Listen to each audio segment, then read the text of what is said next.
I'll give Dr. Saleem a very quick introduction. He is one of the UK's leading psychiatrists in the area of neurodiversity. As a practicing forensic psychiatrist, Dr. Saleem helps individuals to maximize performance pre, during, and post-diagnosis for neurodiversity. So without further ado, I'd like to hand over to Dr. Saleem. Thank you, Jack. And thank you all for attending today. This is something very close to my heart.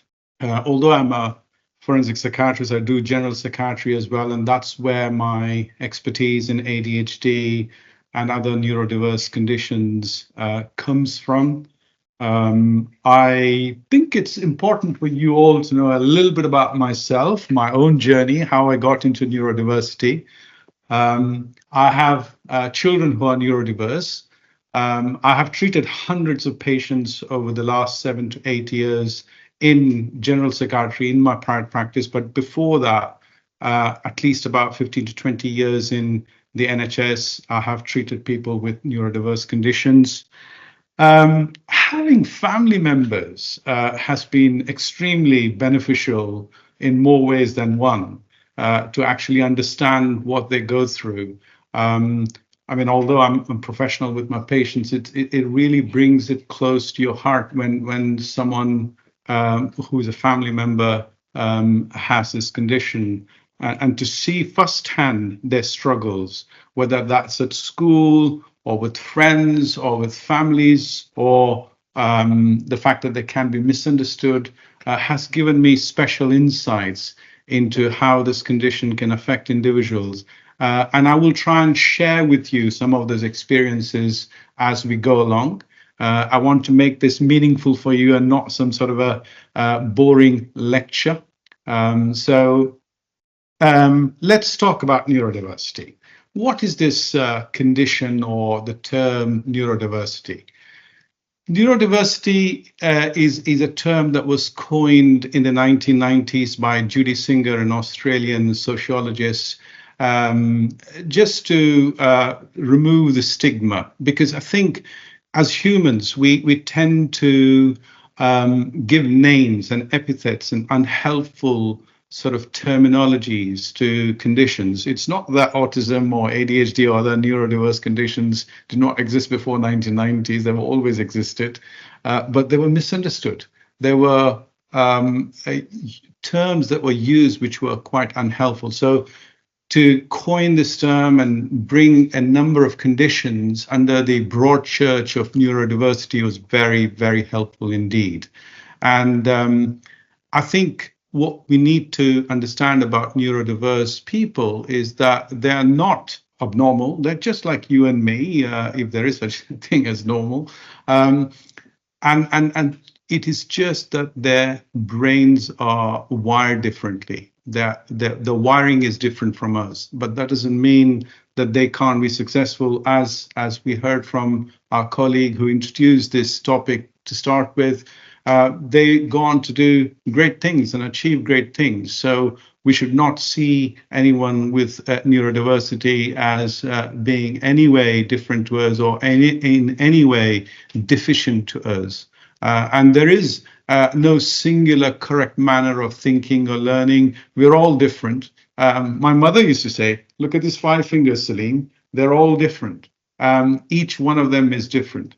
In the same way, the individuals that we work with, or the families that we live with, or the friends we socialize with, they're all different. And by God, thank you, God, that we are all different. Otherwise, we would be living in a very boring world of clones and robots. We don't want that. We want neurodiversity. We want more neurodiversity.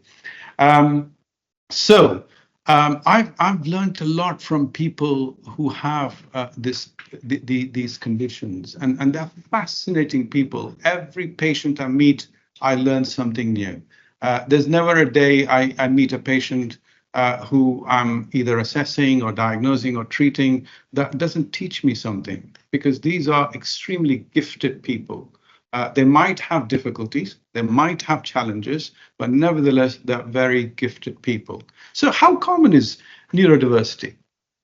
So if you're sitting in a room, I know you're all sitting in different places, but let's just imagine you are all sitting in one single room, all the 130 or 140 that Monica was talking about, you would not, it would be surprising if those people around you were actually neurodiverse without you realizing that they are neurodiverse. So it is an extremely common condition, and some figures indicate that 1 in 7 people are neurodivergent. So again, the figures can vary depending on which study we are looking at. Different estimates give different figures. So let's talk about the prevalence of these conditions. So if I just talk about ADHD, for example, something like 2 to 3% of the general population have ADHD. Now, let's put that in context. What does that mean? 2 to 3% of the general population has ADHD. Now, if you took schizophrenia as an example, which is something that you all are very familiar with, 1% of the population have schizophrenia. Now, when you put that vis-a-vis ADHD, which has got 2 to 3%, by the way, I'm giving a modest estimate. There are studies which put it up to 5%. That's a hell of a lot number of people who have ADHD. Now, if you talk about dyslexia, it's something like 10% of people have dyslexia. If we discuss autism, something like 1% of individuals in the general population have autism. So let's try and understand what this broad church is, how it presents, and what conditions come under this broad church of neurodiversity. So I've already mentioned ADHD, I've already mentioned autism. Let's see if there are other conditions as well. So ADHD, first of all, it means attention deficit hyperactivity disorder. Sometimes it's interchangeably used for ADD, which is attention deficit disorder. So there are broadly 3 types of ADHD. First one is inattentive type. Second one is hyperactive type. And the third one is the mixed type. We don't need to get too worried about the types, but I'm just trying to highlight that you will probably come across different terminologies when people talk about ADHD. Now, in regards to autism, it is also known as autistic spectrum disorder. Sometimes it's interchangeably used as Asperger's syndrome. All of these terms have slowly been phased out, and the most commonly used term is autistic spectrum disorder, because really people are on a spectrum, because individuals can have mild autistic spectrum disorder, or they can have very severe autistic spectrum disorder.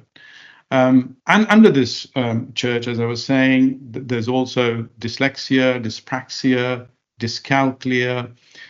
What that means is, individuals with dyslexia will have difficulties or challenges with reading, writing, spelling, speaking, listening, and that generally they have a preference for non-linear thought. Now, my son has both dyspraxia and dyscalculia. He's 15-year-old. He's going to do his GCSE this year. He has a specific condition of dyscalculia, which means he has difficulties with numbers and concepts of calculation. He's also got dysgraphia along with dyspraxia, which means he has difficulty in writing. So he starts off writing well, and then as he progresses, the writing gets smaller and smaller. So we have to make reasonable adjustments to his schooling and learning, which I'll come to later. So people with neurodiverse conditions can present in different ways. I will discuss a little bit more about each of those conditions as we go along. But let's move on to talk next about some of these conditions. I think we have already covered some of these conditions. I think this slide tells you again a little bit about the prevalence of these conditions. I spoke about ADHD, I spoke about autism, and I said dyspraxia is something like, I said dyslexia is something like 10% of the population have this condition, and dyspraxia is about 8%. That's quite a high number.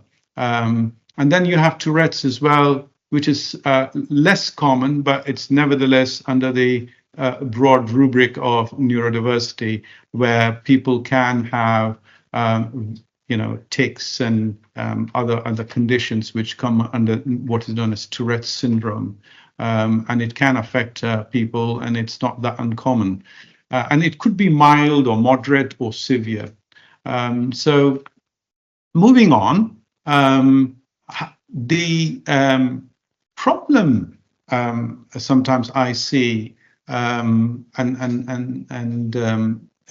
I try to correct as much as I can, and I encourage all of you to join the effort, is in dispelling some of the myths and the misconceptions we have about neurodiversity or individuals affected by neurodiversity. So if you take autism or ADHD, often people are thought of as someone very different, very unusual, something wrong with them. Let me say this, there's nothing wrong with these people. It's just that they are wired differently.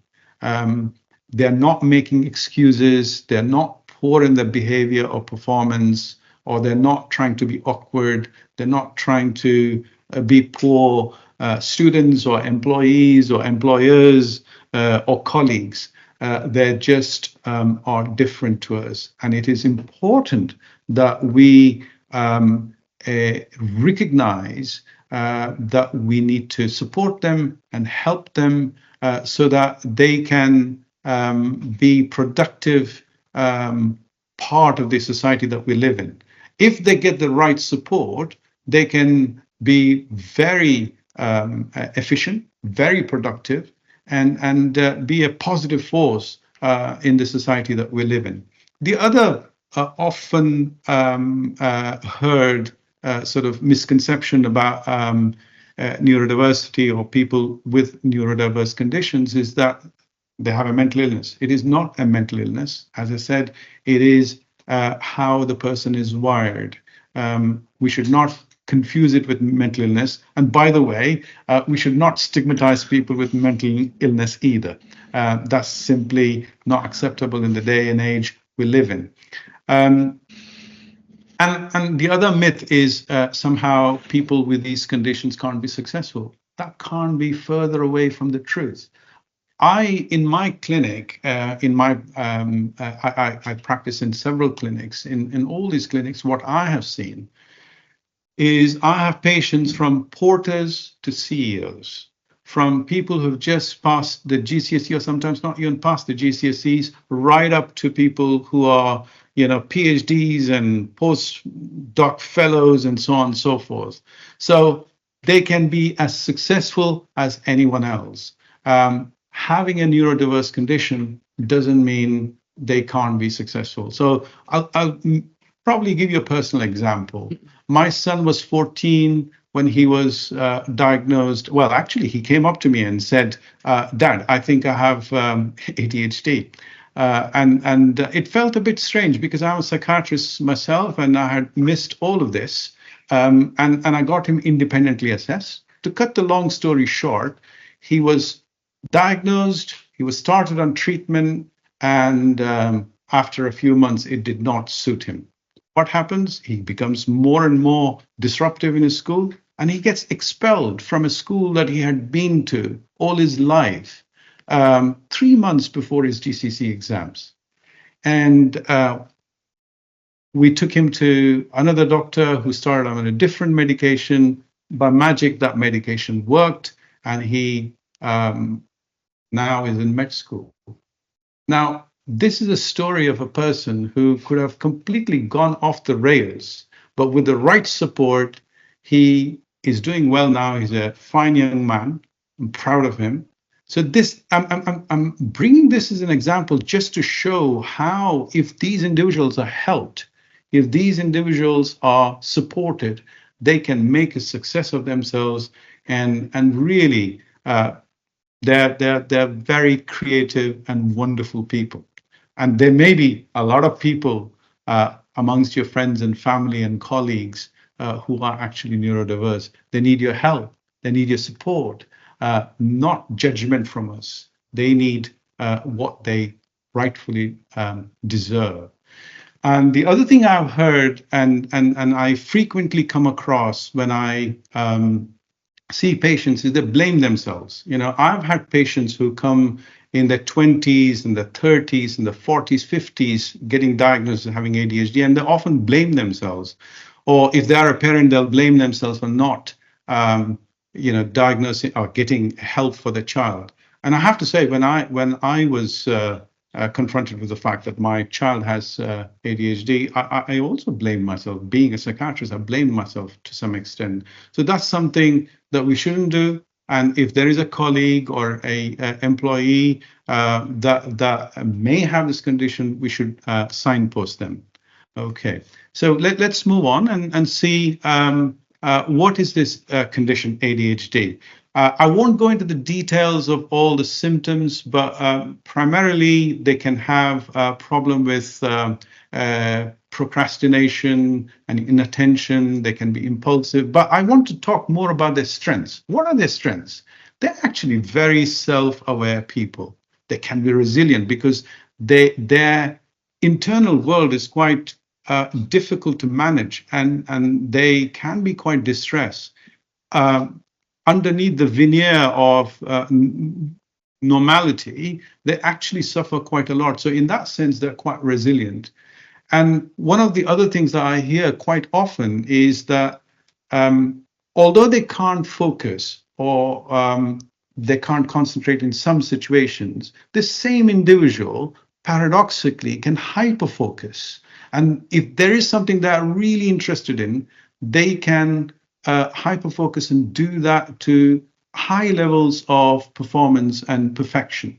So that's something unique about them. They're also very creative. They're spontaneous. They are entrepreneurial.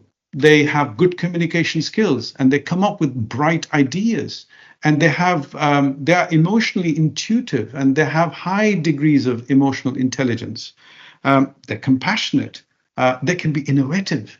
So there are lots of strengths that individuals with ADHD have. Just because they have a neurodiverse condition, just because they have some challenges and difficulties in managing their time, managing their priorities, and so on and so forth, doesn't necessarily mean they don't have strengths. So for me, if there is something that I want the audience today to take away, is to appreciate that individuals with neurodiverse conditions have lots of strengths, and we need to be able to identify that and try and help them to help them. Right. Let's talk a little bit about autism. Autism, there are three cornerstones of autism in terms of a constellation of symptoms or their presentation. They have communication difficulties or language difficulties, and not necessarily all the time, but in some of the individuals who have autism can have language difficulties or communication difficulties. They can have repetitive and restricted behaviors and some obsessive compulsive type of behaviors. And they can also have sensory sensitivities. But that doesn't mean they don't have strengths. One of my trainers, one of the best forensic psychiatrists I've ever come across, had autism, and he was the most hyper-focused, attention to detail kind of person. And it was a privilege to learn forensic psychiatry under his supervision. And he was also very critical in his thinking, and he was very given to looking at attention and detail and accuracy. So in many ways, some people with autism are better suited for some types of jobs. For example, they would be well suited to research. They'll be well suited to working in a lab or, crunching numbers, analyzing data, and so on and so forth. So again, as I said earlier in the previous slide, with ADHD, people who have autism also can have strengths that we should become aware of, and they can be an asset to an organization that they're working in, as long as they can get the support. I had a patient who came in his 40s, I think he was in his late 40s, who was highly successful accountant, who had autism, but he was very successful in what he did. And it was great to see him and help him and support him. But I also found that he additionally had ADHD. This is something I want to just share with you, that individuals with autism sometimes also have ADHD. So these neurodiverse conditions can be present in the same individual. Multiple neurodiverse conditions can be present in the same individual. I have had patients who have all the three conditions: dyslexia, autism, and ADHD, all in the same person. Just because a person has ADHD doesn't mean they can't have another condition. So it's because we humans don't come in neat boxes. We are very diverse. We are, and there's no, we can't pigeonhole people into this person's just ADHD or autism. We come with multiple neurodiverse conditions sometimes. So, for example, if I go back to my own son, he's also on the high end of the autistic spectrum. He has ADHD plus autistic spectrum. So the point here is both these conditions can be present in the same individual, and if they are, they also have a lot of strengths that can be an asset to wherever they are, whether they're a student or an employee. Let's move on and talk a little bit about dyslexia. Again, this is a condition, you probably have heard of this, many times, being either repeated by colleagues or friends or in the media. So and so has dyslexia, and so on and so forth. And these individuals can have reading difficulties, writing difficulties, spelling difficulties. That doesn't mean they are globally deficient in reading or writing or spelling. These difficulties that they have in reading or writing can be quite subtle, which may not be obvious to the untrained eye. But the same individuals are great problem solvers. I remember a particular psychologist who was a double PhD, who worked with me in Broadmoor, who had dyslexia unbeknown to me. He went on to do great things, but he was an excellent big picture thinker. He was an excellent, helicopter view thinker. Often he would ask me to step back and think about a case that we were trying to formulate or develop a management plan for quite complex patients, and he was always there to help me navigate those sort of difficult situations. So again, what we have seen in the last three slides is whether you have dyslexia or ADHD or autism, you come with a lot of gifts too. It's the nature's way of compensating for people who may have deficits in one area of their life or gifted in another area of their presentation. So how common is this in people that we come across in society?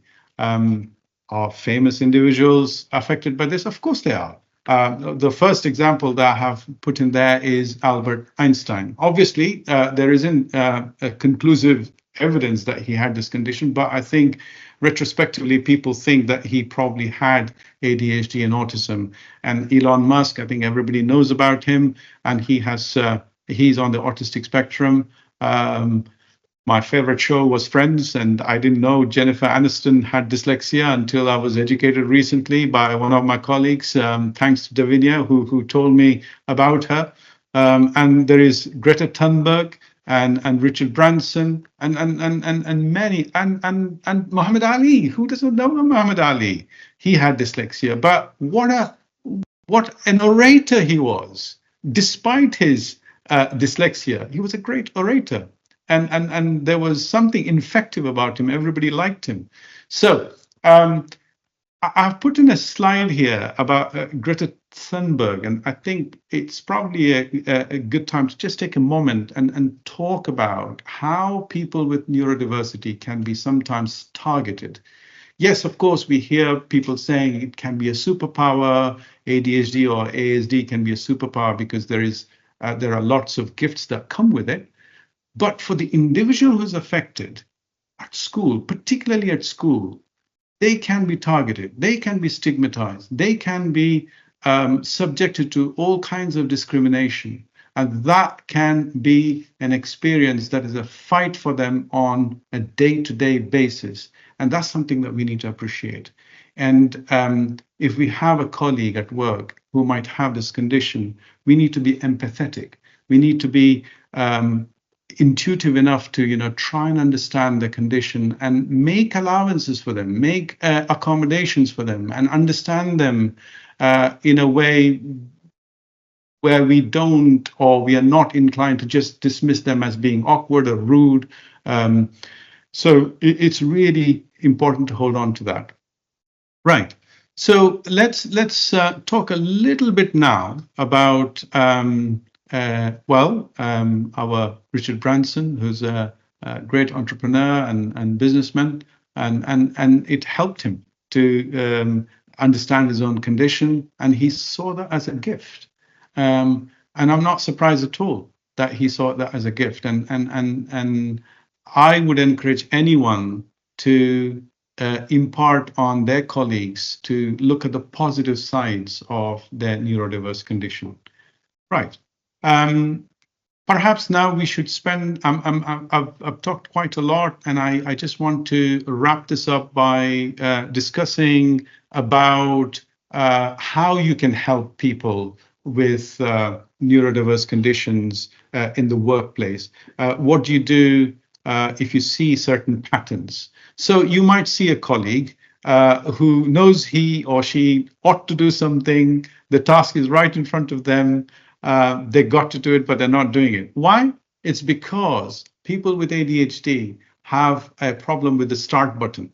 Often I hear patients tell me, doctor, I know I need to do this, but I just can't get started. And when I get started, I tend to, rush towards the end and make mistakes, and often, get into a frenzy or a panic or almost like anxiety about it.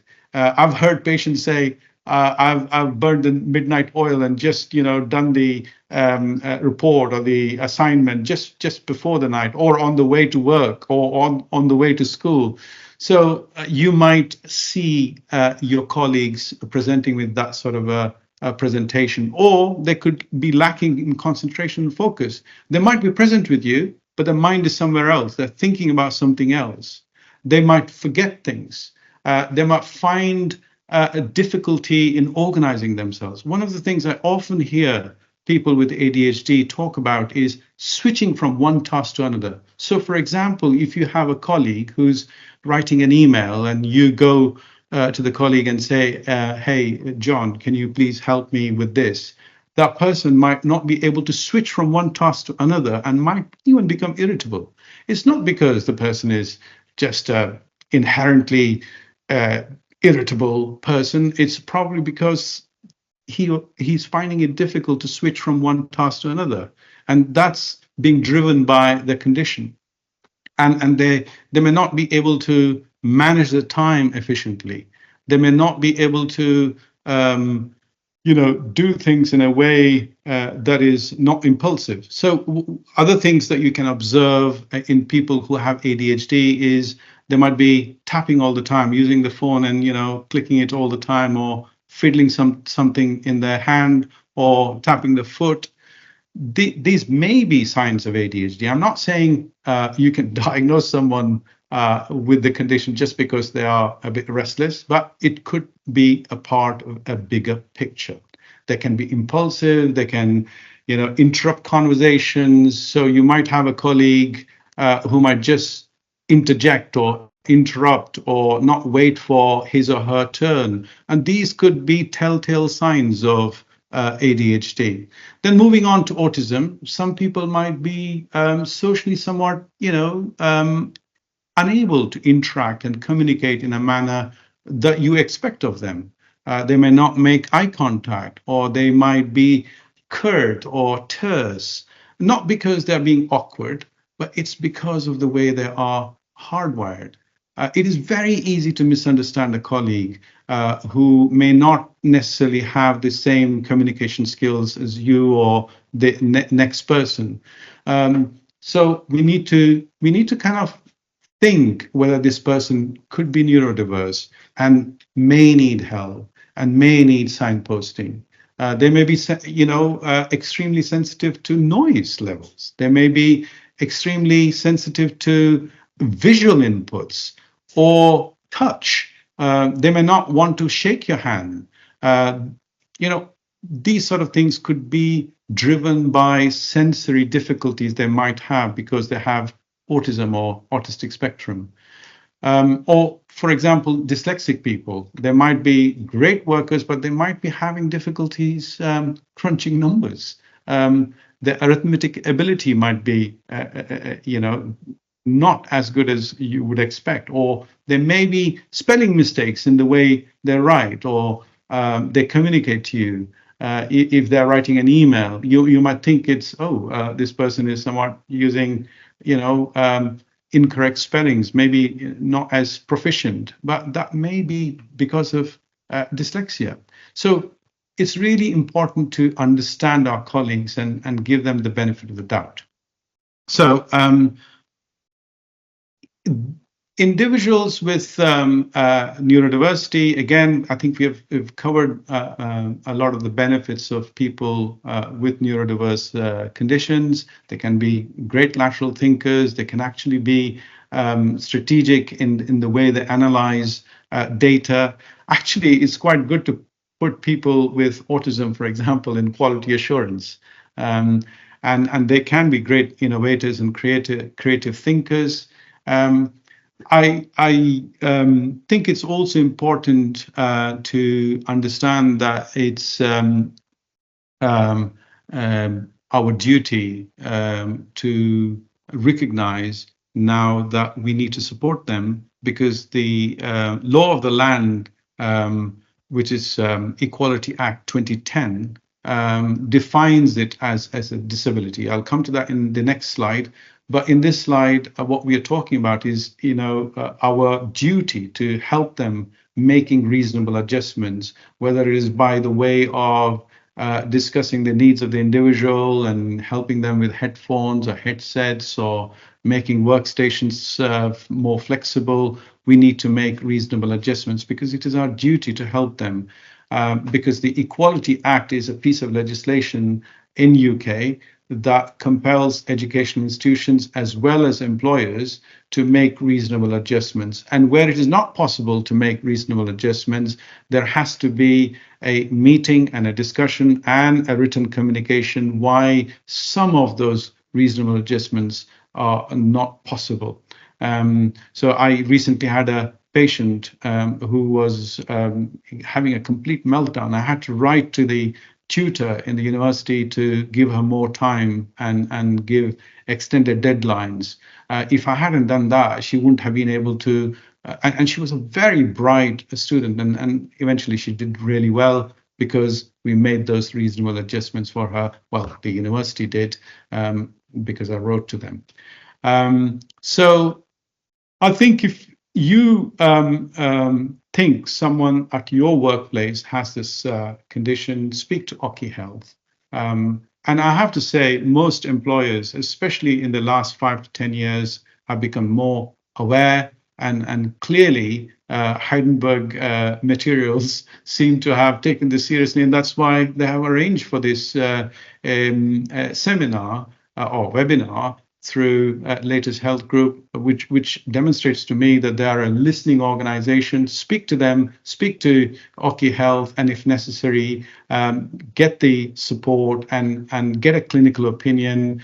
Ask for a referral if you have to. If you think a colleague or yourself have a neurodiverse condition, get them referred to Latus Group, and Latus Group has access to clinical psychiatrists who can actually, and psychologists and other mental health professionals who can assess you and help you. I've put some links in there which might be helpful, which will be made available to you at request as well. The UK Adult ADHD Network, the AAD network. There's also a YouTube video which we'll make available by Thomas E. Brown, who's a world-renowned expert in ADHD. It's a 20-minute YouTube video. Watch it, and it's very informative. So I will stop there. I think I have said quite a lot. Thank you very much for your patience, and thank you for listening. And I'm happy to take any questions.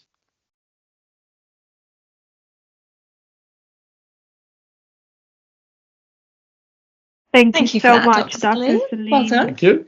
Thank you, everybody, for your questions. I'm just jumping in now because I'm going to give Dr. Saleem some of the questions that you've asked. We've had so many people popping in the chat asking questions, so I don't think we'll be able to cover them all. But what I think we might do is, after this, actually film something separate with Dr. Saleem that we can send as a separate link, separate video to answer all of your questions, because I think there's so many good ones in there as well, and we want to make sure that we answer them all. So let's just go through a few of these. So for many people, burnout can become a serious problem, especially in fast-paced work environments.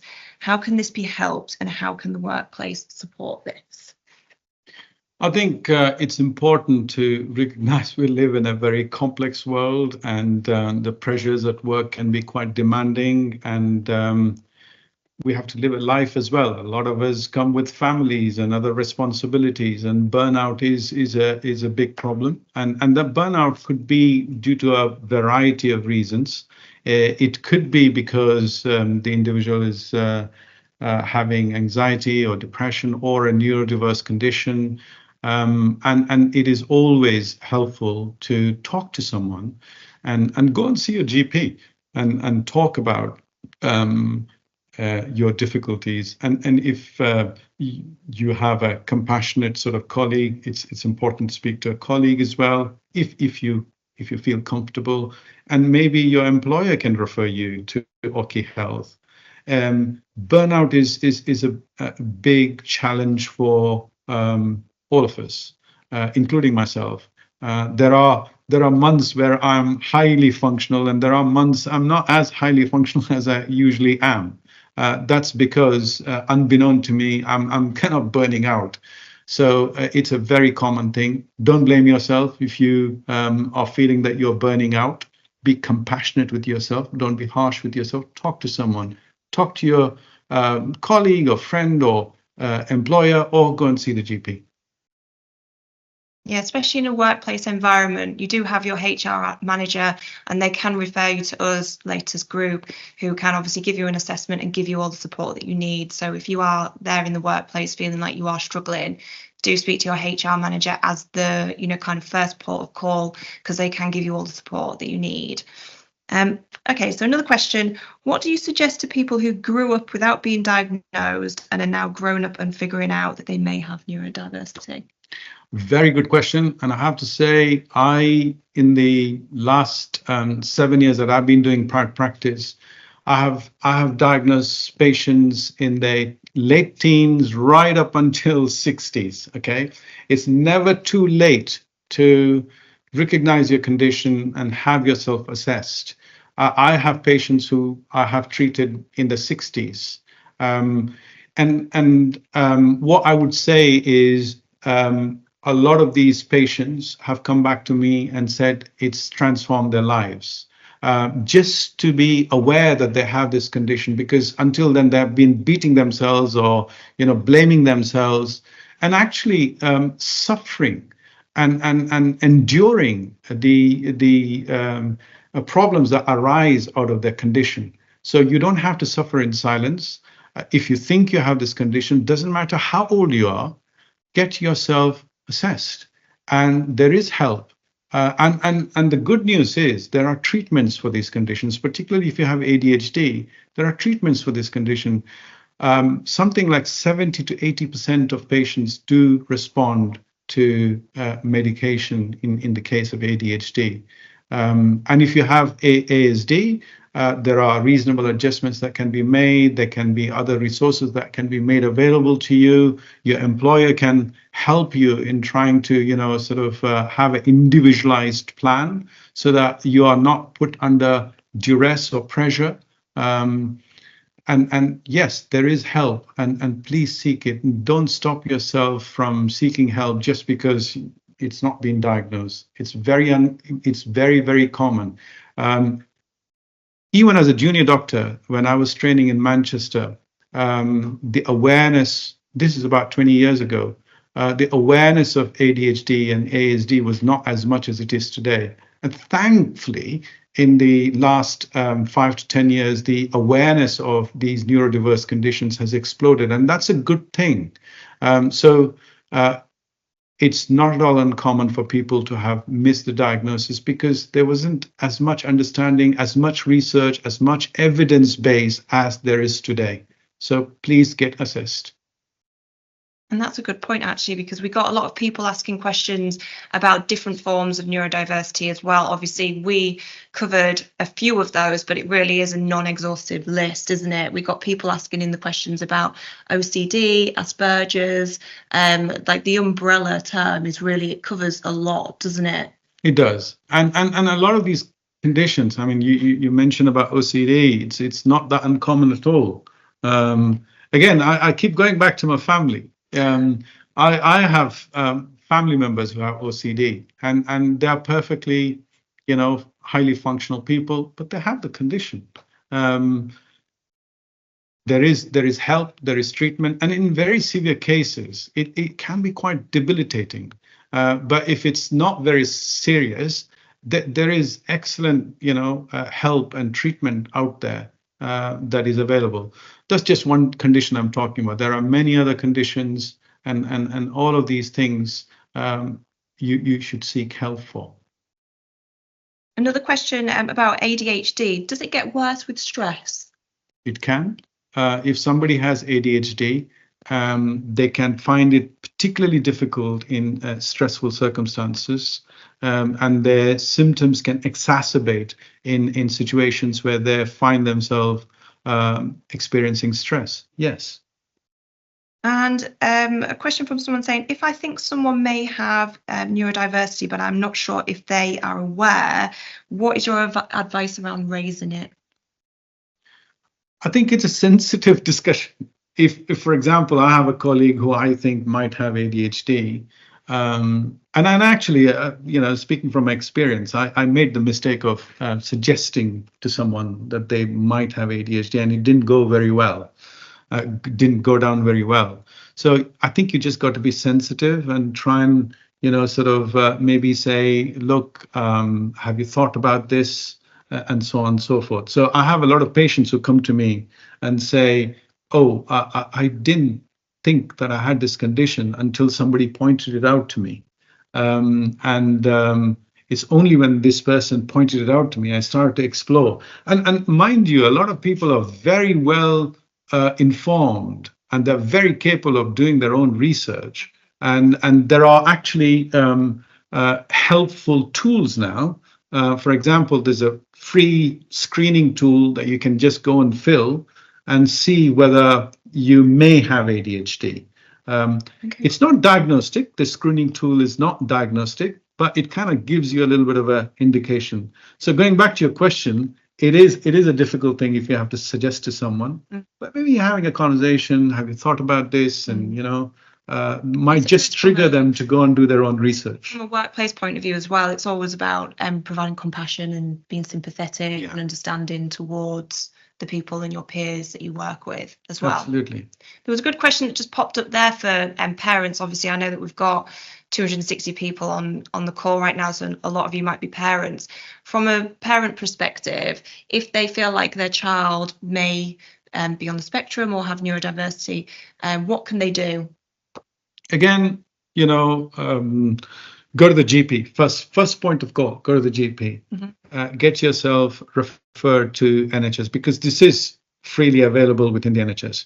But the challenge is often there are waiting lists. The waiting list can be up to 2 to 3 years, depending on the region that you're living in. So, for example, my own son, when he was initially, he was assessed, we couldn't wait until the NHS gave him an opportunity. So we went privately. So with children particularly, I think it's important that the assessment is very complex. Not just the child has to be interviewed, the parents have to be interviewed, we have to write to the school, we have to get reports from the school, and then have all the information reviewed and then make the diagnosis. But yeah, the first point of call is go and speak to the GP. Yeah. And just getting into the science of it, we've got quite a few people asking, is it genetic? Are they born with it, or is it something that develops? Again, a brilliant question. I think as it is for a number of conditions that one might experience, there is always a multifactorial sort of etiology. We can't say a single thing causes this condition. It could be genetic, yes. It could also be due to other factors, like sometimes birth trauma. That's why when we assess people for ADHD or ASD, what we do is we take a very detailed history of the mother's pregnancy, the childbirth, the milestones, the early development. So all of these could contribute to someone developing ADHD or ASD or any of the other conditions. So there's no a straightforward answer. It's usually multifactorial. And we've got a question from someone saying, is disassociation considered a form of neurodiversity, or is it a coping mechanism? Do you find that a lot of people develop coping mechanisms around neurodiversity? Okay, there are two separate things there. One is dissociation. Dissociative state, we talk about dissociative states where there is, let's say, a catastrophic event and there has been some sort of a trauma, then an individual can dissociate themselves from reality. That is known as a dissociative condition, right? And it is a coping mechanism to cope with trauma, right? Now, if you're linking that with neurodiversity, ADHD or ADHD and ASD individuals develop their own mechanisms, coping mechanisms, not necessarily dissociative or dissociative state or dissociation, but they develop other mechanisms. So I frequently see, patients who might have had both inattentive and hyperactive symptoms, as they grow older, develop these coping strategies to an extent where their hyperactivity becomes more mental rather than physical as they grow older. Wow. So that's because they've developed some coping mechanisms to stop themselves from being physically hyperactive. They become more mentally hyperactive. Okay. And we've got another question here saying, do you have any tips on managing challenging behaviour that can be a symptom of some neurodiverse conditions? I mean, the one tip I would give is sort of deal with that individual by standing back and thinking, how best can I help, rather than being reactive. We have to respond to them rather than react to them in a sort of calm and understanding, compassionate manner. Otherwise, you can actually worsen the situation. You can actually induce a meltdown. You must have heard of meltdowns. That's quite common in people who have ASD, for example, autistic spectrum. And it's actually not uncommon in people with ADHD too. and many other conditions. My daughter had a meltdown yesterday, so I had to help her. The initial reaction was, "Why are you doing this?" But then I had to be compassionate, and I had to, sort of just calm things down. So I think giving a good sort of listen is always a good place to start. We've got quite a good question here. Obviously, we've discussed younger children as well as the workplace. Someone's asked, I have an older and retired family member, 65, who we suspect has some form of neurodiversity, likely ADHD. Is there, or what is the benefit to being diagnosed later in life? Great question. I had a 65-year-old or thereabouts. I don't exactly remember the exact age. Very interesting thing about him was his son came to me. He was in his 30s or 40s. I can't remember now. I diagnosed him, treated him, transformational change. And he went to his dad and he said, "Dad, I've been noticing for a long time now, I think you have ADHD." He was in his, I think he was in his late 60s. He came to me. And to cut the long story short, he got diagnosed. But the story there was really poignant. He told me that his wife was on the verge of, kicking him out, as in seeking a divorce, because she was fed up with his ADHD manifestations. And he came, he got diagnosed, he got treated, and good news is his life is much better now, and his wife is still with him. So it's never too late. We've got another question here saying, are the conditions you are describing becoming more increasingly prevalent, or are the numbers remaining consistent but more visible, less stigmatized? As time goes on, how do you think people's perception is of neurodiversity and the awareness around it? Do you feel like it's constantly improving? I think it's improving. There's a lot of stigma even now. I mean, last year, I don't know, a lot of individuals who are present in this webinar might have seen the Panorama program, where they're really focused on some good things, but also some negative coverage was given, which did a lot of disservice to people with neurodiversity. I think we need to be conscious of that. But overall, I think things are improving. Like I said to you, when I was a junior doctor back in Manchester, I trained with one of the renowned people then, Professor Harrington, who sadly passed away. The awareness of ADHD was not as much as it is today. I think the awareness of autism was not as much as it is today. So I'm glad that we are living in a world where we're becoming more and more aware. And look at this event. Yeah. This event is a testimony to the fact that we are raising awareness. And well done to Heidelberg, well done to Latus Group. I think you should have more of these sort of awareness sessions. Yes, I'm hoping that as we go into the next 5, 10, 15, 20 years, we become better, not just, being aware, but also making the crucial help available. Let me go back to my son. If that help was not available to him, his life could have gone completely off the rails. He could have gone, it's such a important juncture of his life.